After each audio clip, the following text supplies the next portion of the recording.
Hello बच्चों, good morning.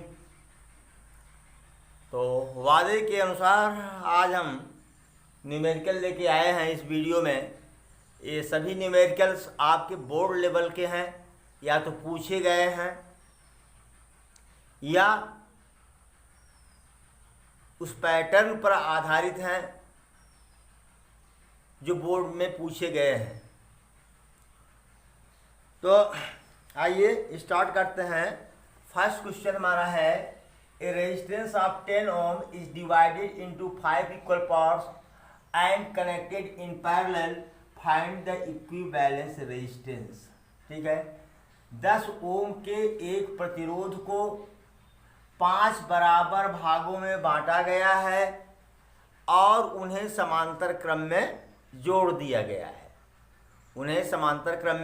जोड़ दिया गया है। कह रहा है कि तुल्य प्रतिरोध कितना होगा। तो पहली बात तो ये बेटा कि हम जानते हैं कि रेजिस्टेंस जो होता है वो प्रोपोर्शनल टू होता है लेंथ के। जैसे जैसे लंबाई बढ़ेगी रेजिस्टेंस बढ़ेगा। ये 10 ओम का रेजिस्टेंस है और इसको 5 इक्वल पार्ट्स में डिवाइड किया गया है ना। तो रेजिस्टेंस ऑफ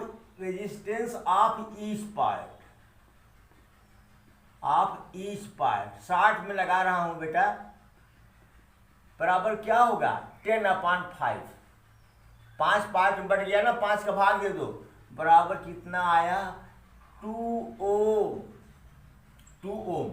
अब क्या किया गया, अब इस पांचों को किसमें जोड़ा गया, सीरीज में। किसमें जोड़ा गया, सीरीज में। ठीक है, सीरीज में जोड़ा गया बेटा, सीरीज में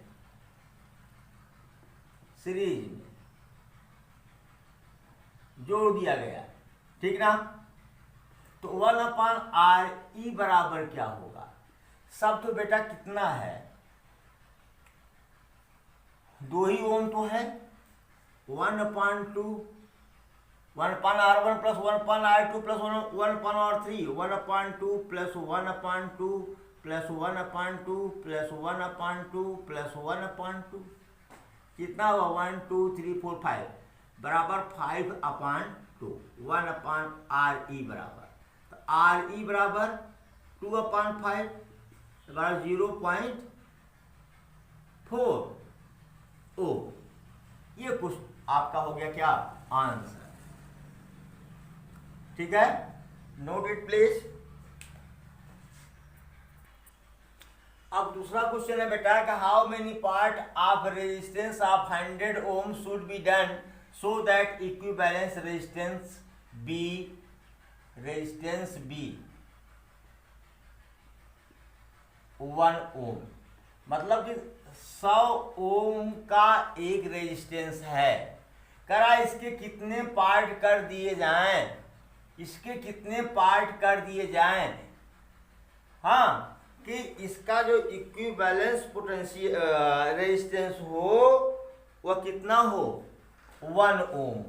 देखो रेजिस्टेंस घट रहा है।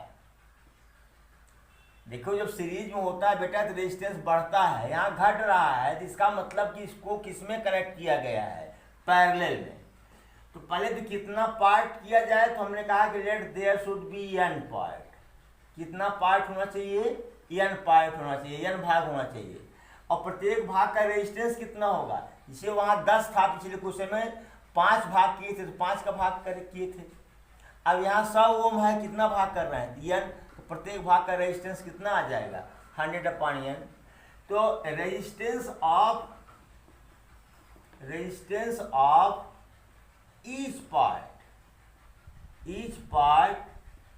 is equal to what 100/n। यानी R इक्वल टू कितना हुआ 100/n। 1/R कितना हुआ बेटा n/100। तो 1/RE, तो 1/R प्लस 1/R कितना टाइम n टाइम। n बार जोड़ोगे ना भैया इसको, तो क्या आएगा ये 1 + 1 + 1 + 1 + 1, इसे 1 + 1 + 1 + 1 plus dot dot dot 6 time, कितना होगा 1 2 3 4 5 6, कितना आ जाएगा 6 ना। तो वही है कि अगर ये n बार जोड़ा गया है तो कितना हो जाएगा 1 + 1 + 1 n टाइम, तो n हो जाएगा n/r। और इक्विवेलेंट पोटेंशियल कितना दिया हुआ बेटा 1, तो 1/1 1/1, ठीक है। 1 = n × 1/r। 1/r का मतलब क्या हुआ बेटा, 1/r का मतलब क्या हुआ, 1/r लिख सकते हैं ना, n × n/100, मतलब 1 = n²/100, यानी n² = 100। n व्हाट, उसे प्लस माइनस 10 होना चाहिए, लेकिन माइनस संख्या माइनस में नहीं होगी, n = 10। तो आंसर क्या होगा 10 इक्वल पार्ट। 10 इक्वल पार्ट में अगर इसको डिवाइड कर देंगे तो क्या हो जाएगा, इक्विवेलेंस रेजिस्टेंस 1 ओम, तुल्य प्रतिरोध कितना हो जाएगा 1 ohm. Note it please. Question number 3 है, in hydrogen atom and electron is revolving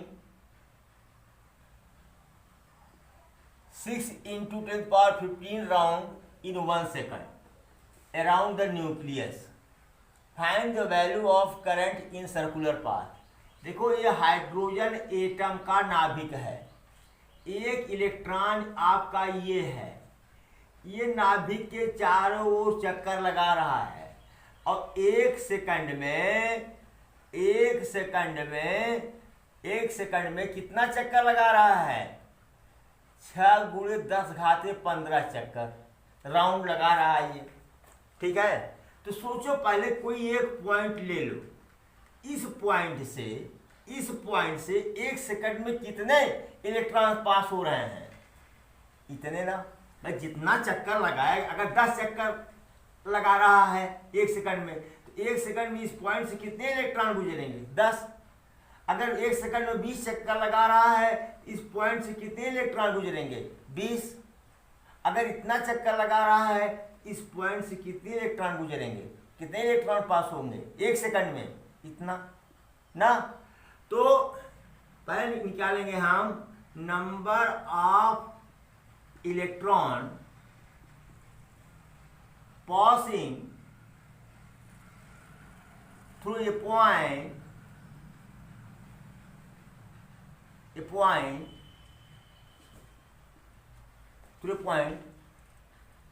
on circular path is equal to 6 × 10⁻15। मतलब कि वृत्ताकार पथ के किसी एक बिंदु से गुजरने इन 1 सेकंड इज इक्वल टू 6 × 10⁻15।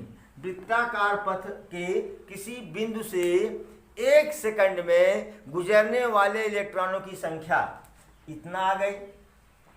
तो अब Q बराबर क्या होता है Ne, Q बराबर Ne, तो n कितना है 6 × 10⁻15 इंटू E 1.6 × 10⁻−19, दैट्स व्हाट 9.6 × 10⁻⁴। एक काम करिए, एक कूलाम हो गया, कितना हो गया, कितना कूलाम हो गया, ओके। अब क्या कह रहा है, धारा I = क्या होगा बेटा Q/T। तो Q कितना है 9.6 × 10⁻⁴/T 1 सेकंड है, ये आया 9.6 × 10⁻⁴ ampere. This is your answer. कभी कभी आप आंसर देखने में कभी मिलाते हैं, कहते नहीं साहब ये नहीं, ये आंसर आया है। अरे भाई एक काम करो, इसको अगर 9.6 को 10 से मल्टीप्लाई करके 10 से डिवाइड कर दो तो इसमें को 10 से डिवाइड करोगे तो 0.96 होगा, ये -4 है, ये 10⁻³ एम्पियर ना। अब ये क्या हो गया जरा देखो, 0.96 इंटू 10⁻³ एम्पियर है, इसको मिली एम्पियर बदलने के लिए 10⁻³ का मल्टीप्लाई कर दो, तो ये क्या हो गया मिली एम्पियर, ये कट गया बराबर 0.96 मिली एम्पियर। कुछ लोग कहेंगे नहीं सर आपका ये उत्तर गलत है, यह सही है, दोनों चीज एक ही में है ना। अगर ऑप्शन में दिया हुआ है तो अगर ये दिया हुआ तो इस पर टिक मारो, ये दिया हुआ है तो इस पर टिक मारो, ठीक है। नोट करें प्लीज। चलिए भाई, इस टाइप का क्वेश्चन तो शुरू में पढ़ाया जा चुका है, लेकिन फिर देख लीजिए बोर्ड का आया हुआ क्वेश्चन है। 0.5 ampere current is flowing through a wire of radius 0.5 mm if n is equal to this much. मतलब number of electron in unit volume, एकांक आयतन में इलेक्ट्रॉनों की संख्या, इसको इलेक्ट्रॉन घनत्व भी कहते हैं, इलेक्ट्रॉन डेंसिटी भी कहते हैं। Find the drift velocity. तो ये भैया आर कितना है जरा बता दो हमको। 0.5 mm है, सब हम MKS सिस्टम में लेते हैं। 1000 का भाग दे दो, मतलब 10⁻³ का गुणा कर दो तो क्या हो जाएगा मीटर, क्या हो जाएगा ये मीटर हो जाएगा। अब ए निकाल लेता हूँ, क्योंकि आई बराबर वेना में ए आता है ना, तो बराबर πr², तो π3.14 इंटू r², ये 0.25 हो जाएगा इंटू 10⁻⁻6 हो जाएगा। मैंने मल्टीप्लाई करके रखा है बेटा, व्हाट आई थिंक ये हो जाएगा 0.78 इंटू 10⁻⁻6 मीटर स्क्वायर ना। अब बताओ कि I equal to vena VBENA, तो VD बराबर क्या हो जाएगा I/ENA। चलो भाई I कितना दिया हुआ है 0.5 एम्पियर, E का मान 1.6 इंटू 10⁻⁻19, N का मान दिया हुआ है कितना 4 इंटू 10⁻28, और A का मान हम लोगों ने निकाल लिया कितना 0.78 इंटू 10⁻�6। चलो भाई कैलकुलेट करो, तो 0.5 देखो यहाँ पर 2 और एक यहाँ पर 3 डिजिट पर डेसिमल है, इसको भी 3 डिजिट पर कर देता हूँ अपान 16 इंटू 4 इंटू 78 इंटू, अब देखो 19 6 25 10⁻³ हो जाएगा ये, ठीक है बेटा। या सुनो, यहाँ जब 3 डिजिट पर कर दिए तो ये 500 हो जाएगा, क्या हो जाएगा 500, ठीक है बेटा। अब इसको हल करते हैं हम, हल करके करेंगे तो ये आएगा मेरे पास कितना पता है, ये कितना आएगा, ये काटेंगे पीटेंगे 4 के नाम 4, 125 में कितना हो जाएगा ये बताओ 125 बटे 16 गुणे 78 गुणे 10⁻⁻3, इसका भाग दे देंगे इसमें अगर हम तो आ जाएगा 0.1, क्या आएगा 0.1 आएगा इंटू 10⁻⁻3। इसको 1 कर दो बेटा, 1/10 इंटू 10⁻⁻3 यानी 1.0 इंटू 10⁻⁻4 मीटर प्रति सेकंड। Note it please. चलो बेटा, कराग 90 coulomb charge flows in 75 minutes through a silver wire of diameter 1 mm। 1 millimetre व्यास के एक चांदी के तार से 75 मिनट में 90 कूलम आवेश बह रहा है। यदि n equal to this much, मतलब कि चांदी के तार में इलेक्ट्रॉन का घनत्व 5.8 × 10⁻22 हो तो बताइए पहला करंट कितना होगा I, करंट डेंसिटी धारा घनत्व J, ड्रिफ्ट वेलोसिटी V। चलो भाई पहले तो हम ये निकालते हैं, टाइम निकाल लेता हूं। Time T = 75 minutes = 75 × 60 second. I = what, Q/T, पाला हो जा रहा है। Q कितना है 90, 75 × 60, ठीक है। तो 30 × 90, 30 दूनी 60, 3 × 3, 3 25 में 75। तो I = 1/50 कितना हो जाएगा ये 0.02 एम्पियर।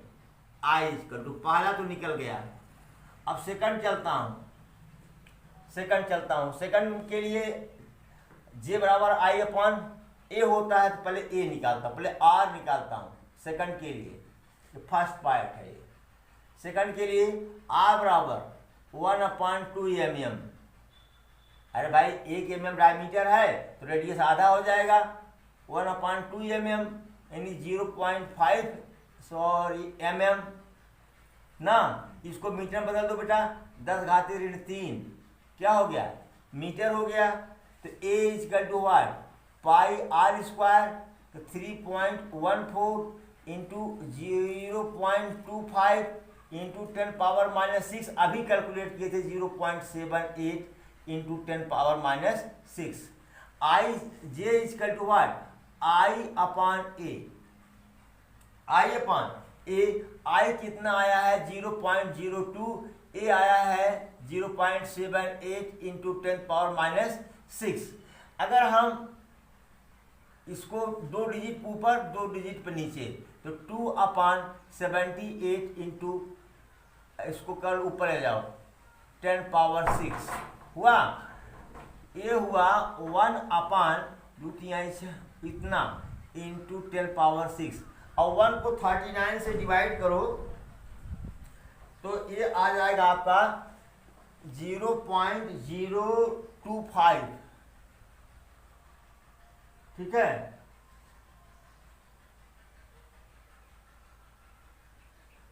इंटू 10⁻6 ना, एम्पियर प्रति मीटर स्क्वायर।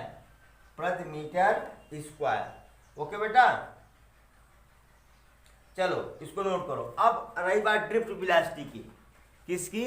ड्रिफ्ट वेलोसिटी तो अभी निकाले थे कि VD = I/ENA ना। तो I कितना हमारा निकला 0.02 E 1.6 × 10⁻19। N का मान दिया हुआ है 5.8 × 10⁻22 इंटू A का मान निकाले हैं हम लोग कितना, ये दिख रहा है कि नहीं भाई? दिख तो रहा है 0.78 × 10⁻6 हो गया। चलिए भाई अब क्या करना है हमको, कैलकुलेट करना है। ये बेटा कैलकुलेट कर लेना, इतना तो आपको आता है, आ जाएगा 2.8 × 10⁻6 मीटर प्रति सेकंड, ठीक है। ये आ गया क्या, ड्रिफ्ट वेलोसिटी। और साहब ये तो -6 ऑर्डर का है। हाँ भाई, ये जो है चांदी की का रेजिस्टेंस सबसे कम होता है। जब रेजिस्टेंस सबसे कम होगा तो क्या होगा, ड्रिफ्ट वेलोसिटी बढ़ जाएगी, टक्कर कम होंगे, ठीक है। Note it please. अब देखो बेटा question number 6, A wire of R ohm is stretch 3 times, 3 गुना खींच दिया गया। तार था, खींच कर उसकी लंबाई कितना कर दी गई, 3 गुना, and divided into 3 equal part, और 3 बराबर भागों में बांट दिया गया, एंड कनेक्टेड इन पैरेलल, और उसको समांतर श्रेणी में जोड़ दिया गया। Find R E, equivalence resistance, तुल्य प्रतिरोध ज्ञात कीजिए। तो भाई आपको बताए थे, हम ट्रिक बताए थे कि अगर 3 टाइम बढ़ा दिया गया, n टाइम बढ़ाया गया, अगर लेंथ को n टाइम बढ़ा दिया जाए तो r डैश बराबर n स्क्वायर r बताए थे। अगर कंप्रेस कर दिया गया तो r डैश बराबर r upon n square.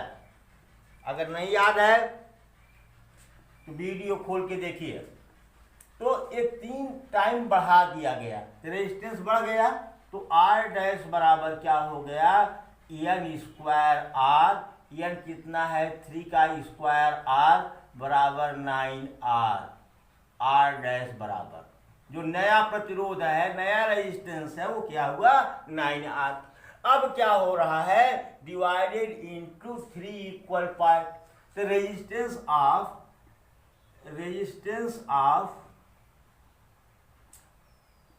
each part, what 9r upon 3 is equal to 3r।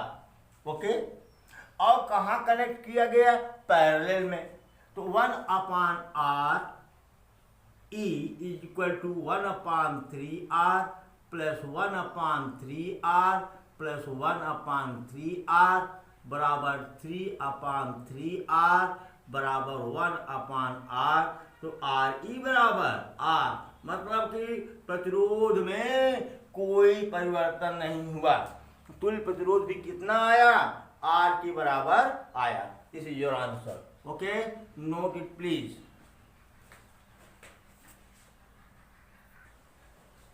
Question number 7, a 20 centimeter long wire is stretched up to 25%. Find the resistance of new wire, नए तार का resistance ज्ञात कीजिए। Also calculate percentage increase in resistance. हाँ, प्रतिरोध में प्रतिशत वृद्धि की भी गणना कीजिए। देखिए भाई, तार है, इसकी लंबाई 20 सेंटीमीटर है, तो L1 ले लो, L1 बराबर 20 सेंटीमीटर। बेटा इसको मीटर मत बदलो, क्योंकि अभी कंपैरिजन किया जाएगा, इसलिए फिर कट जाएगा, कोई मतलब नहीं होगा। ठीक है, अब कर रहा है कि इसको खींचा गया कितना, 25%। तो L2 कितना हो गया, L1 प्लस 25% ऑफ L1। तो L1 20 प्लस 25 अपान 100 इंटू L1 कितना है 25 जा कितना हो जाएगा 5 जा 25 सेंटीमीटर हो गया। इसको खींचा गया बेटा, जब खींचा गया तो इसका वॉल्यूम नहीं चेंज हुआ। ऐसा क्वेश्चन में बताया था कि V1 is equal to V2 बताया था। तो या A1 L1 is equal to A2 L2 ये सब बताया गया था, लेकिन 20% वाला शायद नहीं बताए थे, तो बता दे रहे हैं फिर से। तो A1 बटे A2 बराबर क्या आया, L2 बटे L1। ये कितना हो गया बेटा, L2 कितना हुआ 25 अपान 20, दैट्स व्हाट 5 अपान 4। तो यानी A1 upon A2 equal to 5 अपान 4 आ गया, हो गया। तो अब बताओ R अपान R डैश, R क्या है बेटा, रो L1 अपान A1 बटे रो L2 अपान A2। बोलो बेटा, भाई रेजिस्टिविटी तो नहीं बदलेगी, इसको कैलकुलेट करेंगे तो क्या आएगा L1 अपान L2 इंटू A2 अपान A1। तो L1 20 बटे 25, A2 अपान A1 ये 4 अपान 5 हो जाएगा। यहाँ A1 बटे A2 है तो 4 अपान 5। ओके बेटा, कितना आया 80 अपान 125 R अपान R डैश। तो R डैश कितना हुआ, नया प्रतिरोध है ये ना, तो 125 R अपान, अरे यार 80 है भाई साहब, सॉरी 80 है ये, अपान 80। क्लियर, एक आंसर तो हमारा ये हो गया। अब बताओ इंक्रीज रेजिस्टेंस, बढ़ा हुआ प्रतिरोध,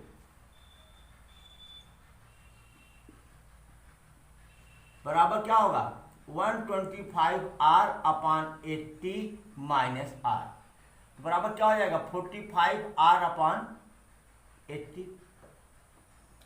ठीक है ना। परसेंटेज इंक्रीज क्या होगा, जैसे कहते हैं ना 10 में से कितना पा गए, 9 नंबर, तो 9/10 लिखते हो कि नहीं लिखते हो। ऐसे बढ़ा कितना 45R अपान 80, पूर्णांक कितना था R था, इंटू 100, परसेंट हो गया, ये R से R कैंसिल हो गया। तो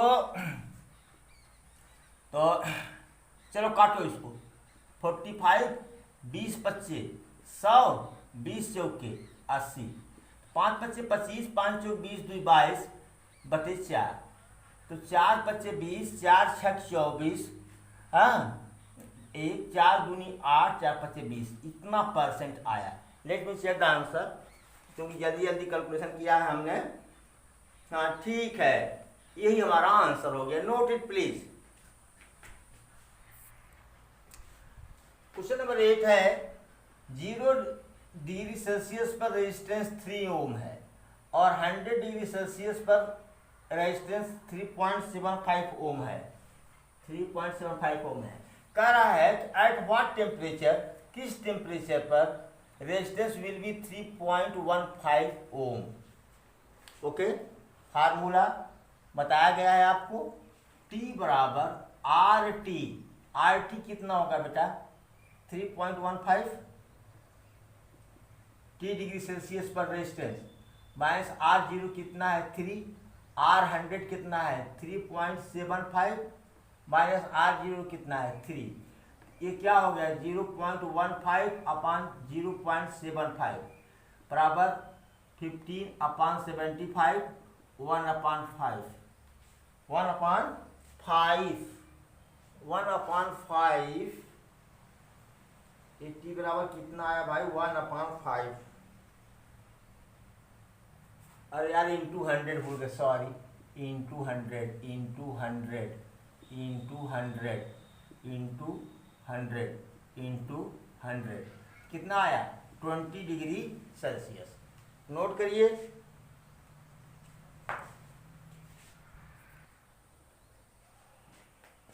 क्वेश्चन नंबर 9 है कि कोई तार है 100 डिग्री सेल्सियस पर, इसका रेजिस्टेंस 100 ओम है और 400 डिग्री सेल्सियस पर इसका रेजिस्टेंस 200 ओम है। करा फाइंड अल्फा, टेम्परेचर कोफिशिएंट। ठीक है, तो इसका मतलब ये जानते हैं हम लोग RT = R100 1 plus alpha T पढ़ चुके हैं हम लोग, डेरिवेशन भी पढ़ चुके हैं इसका। ठीक है, तो R0 = what RT upon 1 plus alpha T बराबर हो जाएगा RT कितना है बेटा, RT कितना है पहले फर्स्ट केस में कितना है 100, बोलो भाई 100 प्लस 1 प्लस अल्फा इंटू 100, क्योंकि 100 डिग्री सेल्सियस पर रेजिस्टेंस कितना था 100, तो कितना हुआ कि 100 अपान 1 प्लस 100 अल्फा, ये R0 बराबर हो जाएगी। चलो केस 2 ले लेता हूं, फिर वही R0 बराबर RT अपान 1 प्लस अल्फा T, तो RT अब यहाँ T 400 डिग्री सेल्सियस हो गया है, ओम कितना है 200, तो 200 बटे 1 प्लस अल्फा इंटू 400 बराबर 200 अपान 1 प्लस 400 अल्फा, ये अल्फा सॉरी ये R0 R0 का मान हो गया, R0 R0। Equation number 1, equation number 2, from equation 1 and 2, from equation 1 and 2, ये दोनों वैल्यूज किसके बराबर है R0 के या R0 के, यही ना, तो क्या हो जाएगा ये 100 upon 1 plus 100 alpha equal to 200 upon 1 plus 400 alpha. तो 100 टू या 2, 1/1 plus 100 alpha equal to 2/1 plus 400 alpha. Cross multiply करो बेटा, इसका 1 करोगे तो 1 प्लस 400 अल्फा आएगा, इसमें 2 प्लस 200 अल्फा आएगा ना। इसको इधर ले आओ तो 200 अल्फा हो जाएगा और इधर 1 जाएगा, माइनस हो जाएगा 1, तो alpha equal to 1/200। Alpha equal to 1/200। ठीक है, इसको और भी थोड़ा सा अच्छा लगने के लिए लिख दो कि 1/2 इंटू 1/100, तो 1/2 इंटू 1/10⁻²। इसको लिख सकते हैं कि 0.5 इंटू 10⁻², 10⁻²। ठीक है, या इसको 5/10 कर देंगे तो 5 इंटू 10⁻³ ये क्या हो गया, ये वैल्यू आ गई किसकी, अल्फा की पर degree Celsius. Okay, note it please. और बता दूं कि अभी जो है एक वीडियो आपको और दूंगा बोर्ड लेवल का, एक वीडियो और दूंगा, ये न्यूमेरिकल वाला। इसके बाद तब कॉम्पिटिटिव लेवल के कम से कम 3 वीडियोज बनेंगे, 3-4 बन सकते हैं बेटा। ठीक है, अगर हमको रिस्पांस दिखा आपकी तरफ से तो देता जाऊंगा, अगर रिस्पांस नहीं मिला तो 1-2 वीडियो तो दूंगा ही, दे करके छोड़ दूंगा, बात खत्म। ठीक है, मैं तो आपके रिस्पांस का, व्यूअर्स बढ़ते हैं, अब तो कोई टाइम तो बढ़ता नहीं, सब लोग डाउनलोड करते तो अच्छी बात है, हर जगह नेटवर्क अच्छा नहीं रहता है तो लोग डाउनलोड करके पढ़ते हैं। एक तो तब पता चलेगा जब हमारी आपकी कभी मुलाकात होगी, ईश्वर करें कि मुलाकात हो। जो मुलाकात होगी तो कुछ लोग तो मिलोगे हमको, और कुछ लोग तो ऐसे हैं जो जिनको पढ़ना ही नहीं है, भाई नहीं पढ़ना है, सोच रहे हैं जैसे इस साल प्रमोशन हो गया उसी साल इसी तरह से अगली साल भी 22 में भी प्रमोशन हो जाएगा। तो भाई इसकी कोई गारंटी तो मेरे पास नहीं है, प्रमोशन होगा ही होगा। कुछ लोग तो यही सोच रहे हैं ना कि इस तरह से इंटर साइंस कर लें, ब्याह हुआ, शादी वगैरह हो जाए, काम तमाम हो जाए। तो कुछ लोग ऐसे भी हैं, बुरा मत मानिएगा मेरी बात का। भाई नहीं पढ़ रहे हैं तो साइंस लेने क्या मतलब था, क्यों साइंस लिए, किस उद्देश्य से साइंस लिए।